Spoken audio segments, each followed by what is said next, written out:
बाबा कढ़ेंदा दार है भाई माई रकबे विच कई फल भी हैं, मैंगो भी हैं, एप्पल भी हैं, रूसी ट्रैक्टर है एंड हल भी हैं, होंडा कार है भाई आख लड़ाई सो फार है।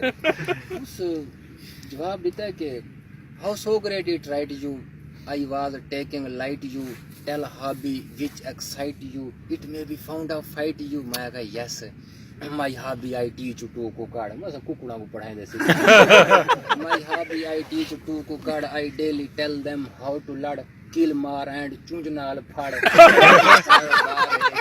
भैया लड़ाई सो फार है। क्या बात है, क्या बात है। उसको जवाब देता है your parents may know for you, they everything go for you and may try so far you, did anywhere go for you।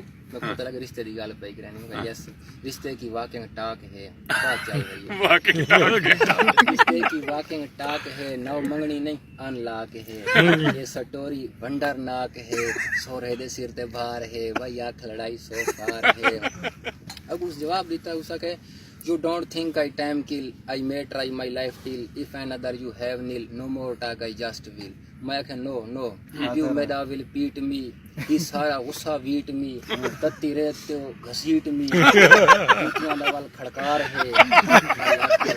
मैं कह no wait कर फिलहाल you, then ready when I call you, you मादिया में नाल you, my family इस्तकबाल you, मेरे रिश्तेदार है भाई आँख लड़ाई से। बहुत अच्छा, बहुत अच्छा, जबरदस्त यार, किधर शाहकार है।